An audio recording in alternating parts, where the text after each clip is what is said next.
Evangelho de Mateus, capítulo 9, versículos de 14 a 17.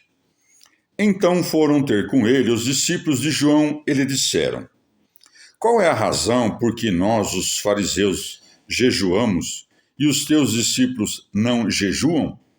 Jesus respondeu-lhes: Porventura podem estar tristes os companheiros do esposo, enquanto o esposo está com eles?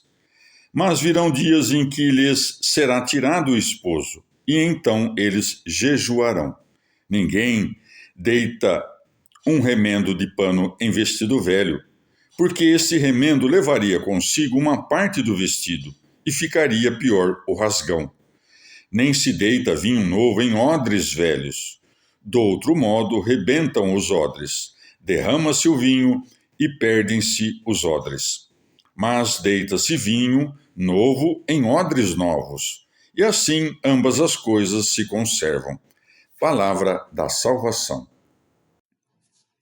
Comentário: Mateus 9, de 14 a 17. São Jerônimo. Pergunta soberba e vaidade culpável do jejum. Os discípulos de João não tinham desculpas por terem se juntado aos fariseus, a quem sabiam que seu mestre havia condenado, e que caluniavam aquele que sabiam que ele tinha anunciado. O esposo é Cristo, a esposa é a igreja. Desse matrimônio espiritual nasceram os apóstolos, que não podem estar de luto enquanto veem o esposo em seu quarto nupcial e sabem que ele está com a esposa. Mas quando os dias das núpcias acabarem, para dar lugar à paixão e à ressurreição, então os filhos do esposo jejuarão, como é dito. Mas virão dias em que lhes será tirado o esposo, e então eles jejuarão. Alguns baseiam-se nessas palavras para concluir que se deve consagrar ao jejum os 40 dias que seguem-se à paixão, embora os dias de Pentecostes e da descida do Espírito Santo, que os seguem imediatamente, induzam-nos à alegria. Montano, Prisca e Maximila utilizam-se das mesmas palavras para fazer a quaresma depois de Pentecostes, alegando que os filhos do esposo devem jejuar quando este lhes foi tirado. Mas o costume da igreja é preparar-se para a celebração da paixão e da ressurreição, mediante a humilhação da carne, a fim de que, pelo jejum do corpo, preparemo-nos para o festim espiritual.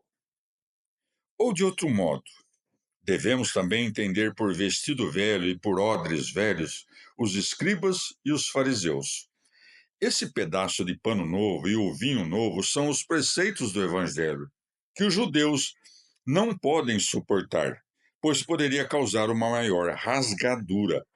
Os gálatas desejavam fazer algo semelhante, mesclando as prescrições da lei com as do Evangelho, colocando assim vinho novo em odres velhos.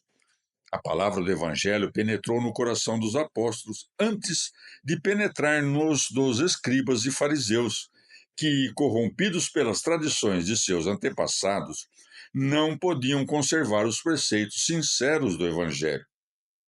Ou também, quando por causa de nossos pecados o esposo distanciar-se, é preciso recorrer ao jejum e entristecer-se.